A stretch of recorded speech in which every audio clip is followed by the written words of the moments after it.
Assalamualaikum warahmatullahi wabarakatuh. Perkenalkan, nama saya Renggani Singkosala dengan NIM J500230080. Nah, di sini saya akan menjelaskan tentang 10 preparat tentang sel dan epitel. Nah, yang pertama ada sterosilium. Di sterosilium itu ada lamina proparia. Lamina proparia itu di bagian luarnya. Bagian luarnya itu. Kemudian ada epitel pseudostratificatum kolumner. Nah, itu tuh di setelah lamina proparianya. Kemudian ada stereosilia. Stereosilia itu serabut-serabut kecil. Kemudian setelah stereosilia ada sperma yang ada di tengah ini. Kemudian ada mucinogen. Mucinogen itu tuh yang gambar satu tuh yang ini. Nah, mucinogen itu ini. Kalau yang di dalam itu villi intestinalis. Nah, kemudian ada apa ini? Granulum zymogeni. Kalau granulum zymogeni itu tuh ada terdapat hormon insulin yang mengangkut glukosa. Nah, sel ini tuh beta pankreas mengatur gula darah dan terdapat glukogen.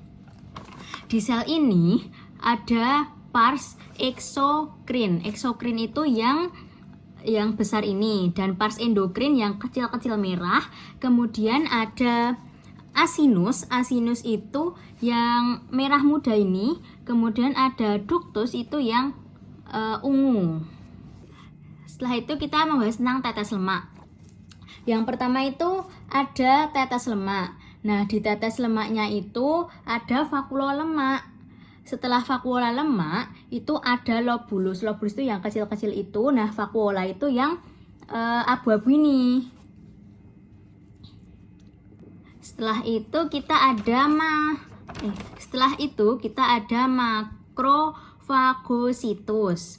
Nah, makrofag itu sel pertahanan di hepar.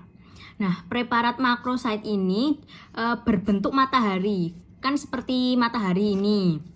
Nah, di tengah ini ada vena centralis, muara dari sinusoid. Nah, ada sinusoid. Sinusoid itu berisi sel makrofag.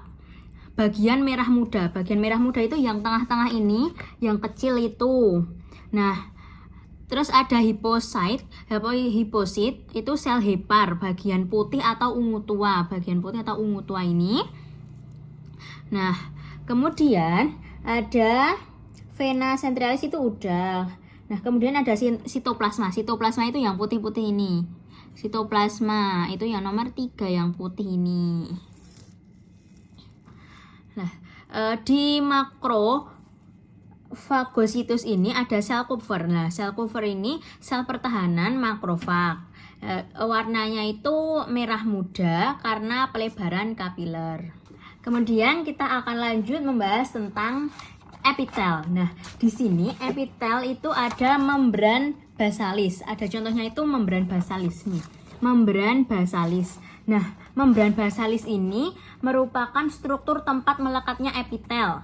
Nah, di contoh ini itu merupakan membran basalis dari ren atau ginjal. Nah, membran basalis ini juga memisahkan epitel dan jaringan ikat. Kemudian memiliki sifat permeabel. Artinya apa? Kalau sifat permeabel itu zat makanan dapat mencapai puncak artikel, sehingga dengan zat makanan tersebut bisa masuk ke dalam tubuh kita. Nah, strukturnya itu ada anyaman filamen-filamen titis dan serat-serat retikuler bagian luar. Nah, fungsinya itu menyokong epitel di atasnya, menyaring substansi yang masuk ke epitel dan memediasi interaksi antar sel. Nah, di sini itu ada satu membrana basalis. Membrana basalis itu yang kuning ini. Kemudian ada epitel simplex squamosa. Nomor 2 itu yang ungu ini.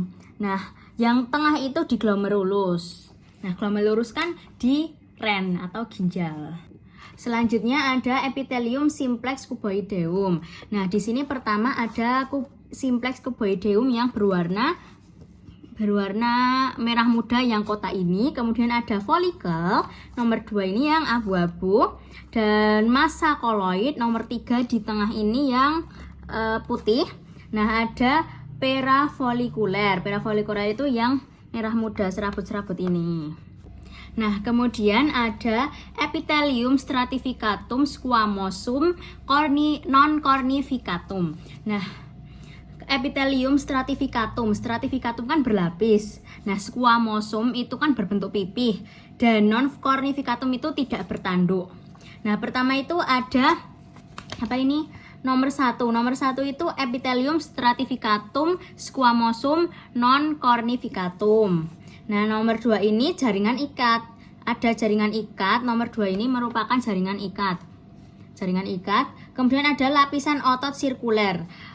Setelah jaringan ikat itu ada lapisan otot sirkuler, kemudian di bawahnya lapisan otot longitudinal. Kemudian ada epithelium pseudo stratificatum columnar. Nah, di sini ada yang pertama itu jaringan epitel. Nomor 1 itu jaringan epitel. Nah, kedua itu membrana basalis. Nah, membrana basalis ini membatasi epitel dengan submukosa. Nah, membrana basalis ini tuh tebal karena ada proses mitosis yang banyak di dalamnya.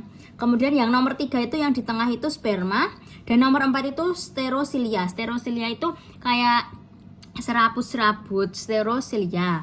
Nah, kemudian ada jaringan ikat. Jaringan ikat itu nomor 5. Selanjutnya yang terakhir adalah epithelium transisional. Nah, epithelium transisional itu pertama ada jaringan ikat. Jaringan ikat itu yang kayak serabut ini. Kemudian yang kedua ada epitel transisional. Epitel transisional itu yang nomor 2 kayak bundar-bundaran ini yang merah muda, dan sel permukaan itu yang di permukaan ini nomor 3. Sekian penjelasan tentang sel dan epitel dari saya. Terima kasih. Wassalamualaikum warahmatullahi wabarakatuh.